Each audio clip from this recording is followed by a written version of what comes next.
Doctor Shailesh Kharkwal जी, Singapore से। राधे राधे महाराज। राधा वल्लभ श्री हरिवंश महाराज जी, आपके चरणों में कोटि कोटि प्रणाम। महाराज जी, मन में एक जिज्ञासा रहती है कि जब भगवान कर्मों के हिसाब से सभी मनुष्यों की गति देते हैं और मृत्यु लोक के बाद परिजनों के पीछे छूटे परिवारजनों से कोई संबंध नहीं रह जाता, तो फिर हमको पितृदोष या पितृ आत्माओं द्वारा उत्पन्न होने वाली बाधाओं के बारे में क्यों सजग कराया जाता है? महाराज जी, इस शंका का ये केवल जीवित उचित की समाधान बात कर रहे हो ना? जी। जीवित की बात कर रहे हो। ये हमारी भावना की शुद्धि के लिए है। अब हम जैसे हमारे पिता पधार गए और उनकी हम संपत्ति का उपभोग करते, उन्होंने हमारा पालन पोषण किया, उनका हमसे संबंध नहीं, लेकिन हम तो जीवित होकर उनका संबंध मान रहे ना। अब हम जब उनको सुकृत दान करेंगे, भजन का, दान पुण्य का, पिंड का, तो जिस योनि में होंगे उनको प्राप्त होगा, वो उनकी उन्नति होगी। अगर वो किसी कर्म के दंड विभाग में हैं, नरक आदि में, आप यहां भजन कर, उनका उत्थान हो जाएगा, उनका मंगल हो जाए। वो आपका संबंध नहीं मान रहे, लेकिन आपका संबंध है, आप जीवित हैं। आपका स्थूल शरीर जब पड़ा होता है सैया में और आप स्वप्न देख रहे होते हैं, तो आपका स्थूल जगत और स्थूल शरीर से कोई मतलब नहीं होता, लेकिन मतलब है, जगने वाले को स्थूल से मतलब होगा ना। ऐसे ही जब शरीर छूटता है तो इस स्थूल जगत का उसका संबंध विस्मृत हो जाता है, लेकिन आपका जागृत है तो आप उसका कल्याण कर सकते हैं, क्योंकि वो आपका पिता रहा है।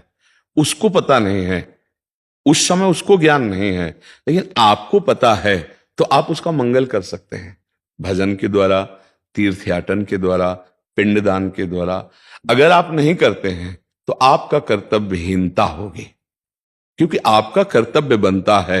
उन्होंने आपके लिए जो भी किया, अब वो चले गए, उनका कर्तव्य खत्म हो गया आपके प्रति। अब आपका कर्तव्य उनके प्रति है, क्योंकि वो आपका पिता का संबंध था।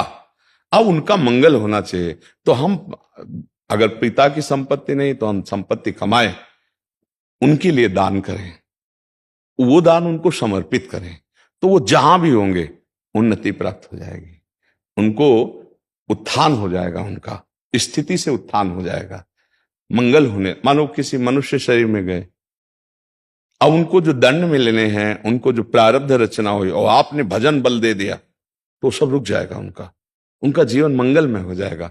इसलिए प्रथा बनाई गई कि उनका अधूरा कार्य आप पूरा कर सकते हैं, उनको भगवत प्राप्ति करा सकते हैं। आप जब भजन करके भगवत प्राप्त होंगे, संकल्प करेंगे, तो बोले 21 पीढ़ियां तर जाती हैं, 14 आगे की और 7 पीढ़ी की, तो वो तो पिता है, उनको तो परम पद मिल ही जाएगा। उनको स्मृति नहीं है, आपको स्मृति है। अगर समझाए कि स्मृति क्यों नहीं रहती, तो जैसे आप स्वप्न में होते हैं तो आपको जागृत शरीर की स्मृति नहीं रहती कि वस्तुतः मेरे शरीर को सुंदर सैया पर सुलाया गया है, मैं एक स्वप्न देख रहा हूं, ऐसा बोध नहीं होता। स्वप्न सत्य होता है और ये स्थूल शरीर का विस्मरण होता है, समझ रहे ना। ऐसे ही वो जिस लोक में गए हैं, तो आपका विस्मरण हो चुका है, आपका कोई संबंध उनकी स्मृति में नहीं है। वो जहां है, जैसे अभी आप आए हैं, तो आप कहीं से आए हैं ना, पूर्व में कहीं ना कुछ थे, आपको कोई स्मरण नहीं है। लेकिन यदि पूर्व में आपका कोई संबंधी ऐसा है जो भजन तप और आपको, तो आपका ज्ञान विज्ञान प्रकाशित होने लगेगा, अचानक आपकी स्थिति बदलने लगेगी, शरीर की, स्वभाव की और वैभव की, क्योंकि आपका संबंधी कोई संकल्प कर रहा है। इसीलिए जब कोई भगवान का भक्त पैदा होता है, तो जो पितर अन्य लोकों में होते हैं, उनका परम मंगल होना निश्चित हो जाता है। तो वो कुल धन्य माना जाता है कि वो धन्य हो गया। सो कुल धन्य उमा सुन जगत पूज्य सुपनीत, क्योंकि सतरत सा लोकांतर्यति। अब उस कुल में पैदा हुआ, वो चाहे नरक में पितर हो चाहे स्वर्ग में हो, दोनों बंधन युक्त हैं। एक सुखास्पद है, एक दुखास्पद है, लेकिन दोनों से पतन होता है, दोनों गिरते हैं। नरक भोग कराते हैं, स्वर्ग भोग कराते हैं, लेकिन भजन बल वो उनको परमार्थ की स्थिति, परम पद प्रदान कर सकता है। अब पुत्र अपने पिता माता की क्या, पीछे की पीढ़ियों को, पितामह आदि को भी परम पद प्रदान कर सकता है। तो ये बात है, उनको हमारा संबंध खत्म हो चुका, हमारा कर्तव्य उनके संबंध का निर्वाह करना है।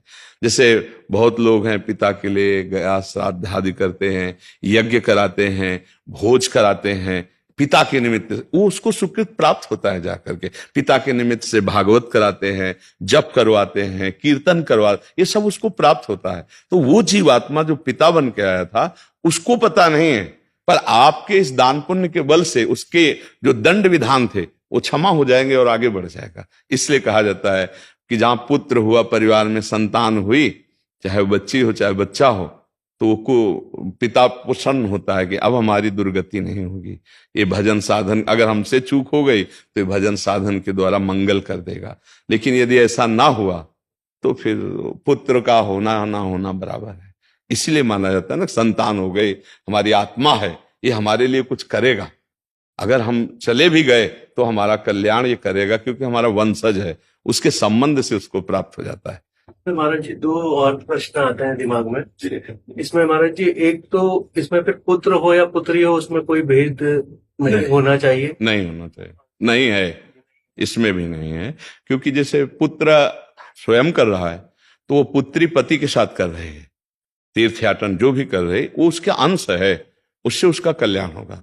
उसमें ऐसा कोई खास बात नहीं कि पुत्र ही हो तब ऐसा होगा।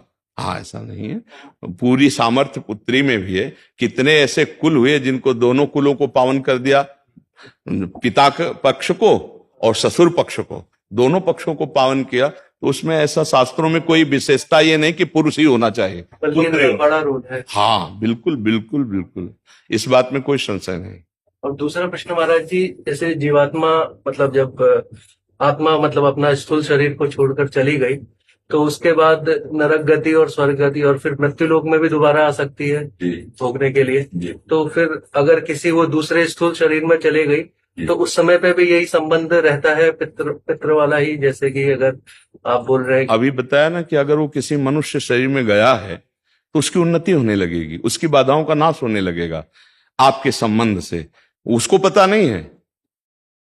जैसे हम किसी के नाम पैसा ट्रांसफर करें और अपना परिचय हम ना दें और वहां तक पैसा पहुंच जाए तो धनी तो हो ही जाएगा ना। तो उसको पता नहीं, लेकिन आपको तो पता है ना कि मेरा जनक है, मेरा पिता है, अब जहां भी होगा उसको सुख पहुंचेगा, वो किसी भी योनि में हो।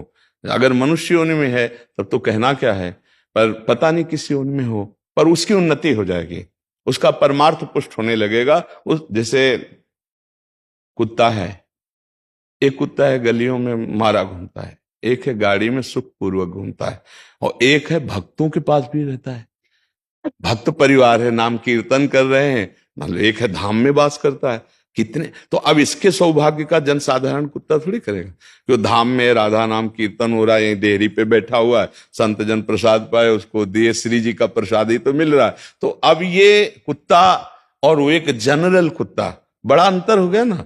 एक कुत्ता जो गली में भोजन नहीं मिलता, एक जो गाड़ी में खिड़की के खुला करके गोद में लेकर, अंतर हो गया।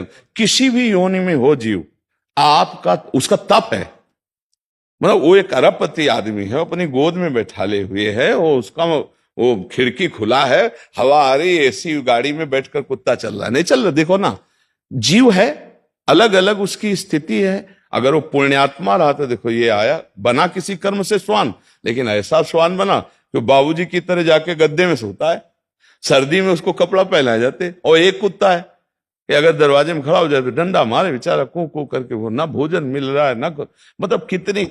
एक कुत्ता है कीड़े मतलब कीड़े लगे हुए हैं, कष्ट पा रहा है। एक है खुशबू आ रही उसके शरीर से, बढ़िया नहा धोआ के सब।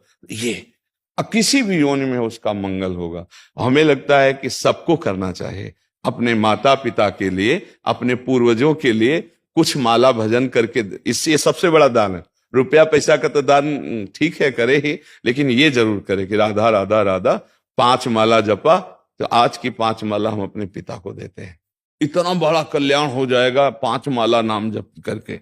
और अगर आप रोज 1 माला दें, पिता है तो उनका कल्याण हो जाएगा। ये गुप्त बात है आंतरिक, कि वो आपसे संबंध नहीं रखते, लेकिन आप जीवित हैं, आप उनसे संबंध रखते हैं, तो ऐसा करना चाहिए।